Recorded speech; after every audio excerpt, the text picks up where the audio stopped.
Hey guys, it's Anna. Welcome to my channel. Today I wanted to talk about caramel perfumes. I have quite a variety here and I think that these are some of the best. Let me just start with this one because I think everybody is already figuring that this is going to be in the video, but we have the viral Bianco Latte from Giardini di Toscana. If you haven't gotten your nose on it yet and you love true gourmands, you love caramel, vanilla, all the sweet, warm yumminess, I think this would be your cup of tea. It is sweet, creamy, it has a whipped texture to it, like buttercream frosting comes to mind. It literally smells like you could bite into it. It also makes me think of like warm, slightly gooey sugar cookies that just came out of the oven. Don't have a lot of notes going on. It's a simpler note composition, but if you want straight up caramel and vanilla delivered, it's so delicious. The performance is amazing. It will last you all day with strong projection. I could not wait to talk about this one. This is the new release from Ledda, 20 Bourbon Brulee. Personally, I think this is their best one yet. It is so freaking good. This is a warm, boozy, vanilla caramel gourmand. It puts you right in the season of drinking eggnog. You're making caramel cookies, like cookies with big globs of caramel in them. You've got a nice bourbon whiskey on the side. This has a creamy quality that's brought in from the coconut milk, but it doesn't smell like coconut at all. Tonka bean, caramel, vanilla bourbon, whiskey, and amberwood are the most prominent notes that I pick up. It has a supporting black plum that I experience just in the opening, and that pairs really nicely with the boozy accord. Personally, I think this is a perfect amount of a boozy character. It's there enough to provide a richness, but it's not too much that I think it would turn people off. Like, it's a very likable boozy gourmand profile for fall and winter. Same thing goes for the gourmand elements, where it's giving you the warmth and sweetness, but it's not too much. The amberwood and whiskey balance it out. This is going to be heavily used this season. I also get really good performance out of this. I was just basking in this scent cloud. It's so yummy and cozy. I get about 8 hours moderate projection. Then we have Jessica Simpson Fancy. This is a bomb affordable perfume. This is caramel, almond, amber, vanilla, fruit. It starts out giving you some bright little tart fruity notes. There's apricot, pear, and red berries, and that blended in with the caramel just makes it a really fun reach perfume. It has a dry almond and in the base amber, sandalwood, and vanilla. That amber and sandalwood bring in a little bit of richness to the scent, which I really appreciate. So it's not just fruits and sweets, like it has a nice base to stand on, and I get about 7 hours with moderate projection. If you're looking for a very deep, rich caramel, I would recommend checking out Super's Memories Gold. This has tonka bean, caramel, honey, vanilla, and all of these notes smell like the darker version of themselves. So a dark honey, dark vanilla, etc. So it's a darker sweet. It has a prominent amber. So you do have to love amber to love this, I think. It really adds to the warmth and gives it even more of a rich profile. I also get like a spicy undertone to it as well. This smells very unisex and is a gourmand that smells more dressed up, like going out nighttime kind of feel. I feel like a dark, bold outfit would be perfect for this. This is an absolute beast. It's actually frightening how strong this is.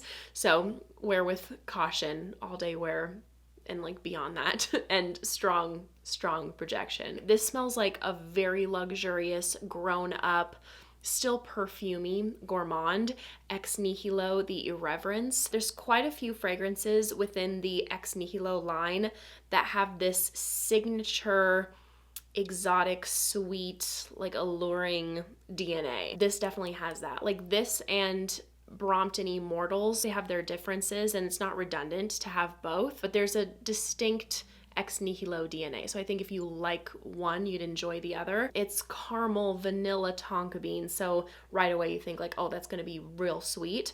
It is sweet, but it definitely has an airiness to it. It smells polished and definitely smells like a luxury fragrance. There's a prominent note of saffron in the mix. So you have to love saffron, but this doesn't go into a leathery direction. This is the airy, sweet saffron. And then it has a bit of a fresh spice kick from pink pepper, some ambergris in the base. I get that fresh spiciness from the pink pepper, particularly in the opening the most. Like you get that at first blast. And as this dries down, it becomes sweeter, smoother, creamier. Very delicious, special gourmand, and I get about 6 hours with moderate projection. This is fully fall in a bottle. Like they've totally captured this essence in Minuit Demi from Fragrance du Bois. Like if you want sweet, cozy gourmand, some coffee, some warm spices, a bit of wood, a bit of a boozy twist. It's combining all that good stuff. This has cardamom and pimento for spices. I particularly really pick up that cardamom, which is one of my favorite spicy notes. The amount of coffee in here is perfect for me because it puts you in the mood to just like curl up by the fire with a blanket, read a book, watch a show, have a nice latte in hand, but you don't smell this and straight up smell a cup of coffee. It's there, it's coffee, but it's not a blast of it. The caramel and vanilla bring in this smooth, warm, yummy factor, but it's not overly sugared by any means. It's grounded really nicely with some wood, cashmere, and bourbon. Honestly, I think it's the perfect amount of all of these elements to deliver a bomb fall perfume. And I get about 6-7 hours with moderate projection. I have to mention Lush Chelsea Morning, because please. It's technically butterscotch that's listed, but since they're related, I'm throwing it in. And I feel like if you love caramel, you will love this. I opened up my decant. First words that came out of my mouth, oh my gosh, yum. Yes, this is a true gourmand. Warm butterscotch all the way with a bright citrus punch from lemon myrtle. It also has tonka bean, vanilla. There's a subtle spice to it. I was wearing this. Eric walked in the room and he's like, what did you make? It smells like ginger snaps in here. And then later on in the day, he told me it also reminds me of those candies in the yellow wrapping. And I'm like, butterscotch? And he's like, yes. And I go, perfect, that's what it is. You are getting the brown sugar, butter, creamy elements of that note.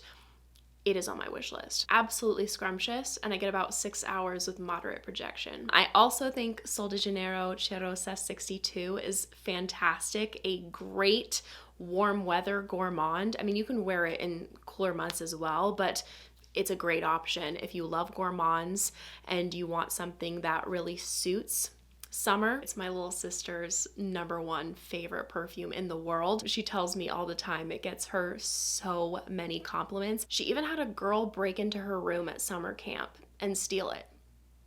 She stole it back though. How did she know it was her? The girl was literally wearing the perfume. My sister knew it was missing and everybody's walking up to her telling her, she smells like you. Didn't need to bring in Sherlock Holmes for that one. Anyway, yeah, it's really good. Delicious, warm, sunny, salted caramel and vanilla. It has some nice nutty facets, pistachio and almond. I get the nutty qualities the most in the opening. They still last throughout the life of the fragrance, but they do soften in comparison to the opening as it wears. Very crowd-pleasing scent, and I get about 5 hours moderate projection. So that completes my list, but before I go, I also wanted to include my review on the new Choux from Liis. This was kindly sent to me from Twisted Lily, and it features a caramel note, so I thought it had the potential to make this list. You definitely smell flaky, buttery pastries in the opening. So I experience the cream puff experience that they were going for. This is a very light, airy gourmand. It feels really delicate, so I like that approach. Parts of this fragrance I love, like the vanilla creamy whipped gourmand, but also parts of this fragrance read synthetic to me. The citrus peel note in particular. I don't find the citrus to be particularly loud, but it does have a bit of a cleaning element to it. And this fragrance also has what smells like a waxy coconut background. I also want to note, I don't smell any of the cocoa or mocha. I do smell a creamy sandalwood and a light salted caramel, but that note isn't dominant. And after it fully dries down, to me it smells like a nondescript waxy vanilla. However, I believe I'm in the minority with my opinion. I see a lot of people loving it. I see it getting a lot of good feedback. So you might have a totally different experience from me. If the notes look good to you, I would get a sample. So yeah, I just wanted to touch on that because it features a note of caramel and it's a new release that's getting talked about. Thank you guys so much for watching. I hope you enjoyed. If you did, make sure to give this video a big thumbs up and make sure to subscribe down below if you haven't already. If you want to see me in any more videos, I'd appreciate it so, so much. I hope you guys are having a great day and I hope to see you in my next video. Bye.